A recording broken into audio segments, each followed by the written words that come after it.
Prière, 10e partie. Le jour de repos, journée de réflexion ou jour d'adoration du Seigneur. Depuis le premier temps, Dieu enseigna à l'humanité de lui consacrer le 7e jour. Si l'homme, durant 6 jours, se livrait à l'accomplissement de ses devoirs humains, il était juste qu'il en dédie au moins un, au service de son Seigneur. Dieu ne lui demanda pas de lui consacrer le premier jour, mais le dernier, afin que, pendant ce jour, il se repose de ses labeurs et qu'il se livre à la méditation, offrant à son esprit l'opportunité de se rapprocher de son Père pour converser avec lui par le biais de la prière. Le jour de repos fut institué pour que l'homme, en oubliant, ne fût-ce que pour un moment, la dure lutte terrestre, laisse sa conscience lui parler, lui rappeler la loi, et pour qu'il s'examine même, se repente de ses fautes et compose, en son cœur, de nobles propos de repentir.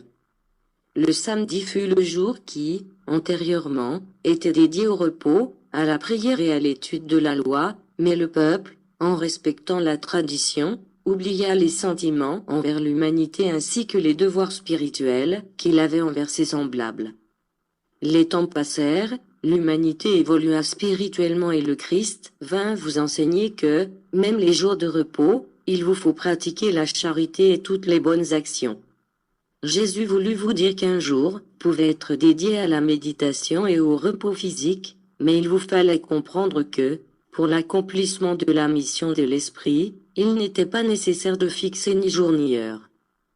Bien que le Maître leur ait parlé très clairement, les hommes prirent leur distance, chacun recherchant le jour qui lui serait le plus propice et, ainsi, tandis que les uns conservèrent le samedi ou sabbat comme jour dédié au repos, les autres adoptèrent le dimanche pour célébrer leur culte.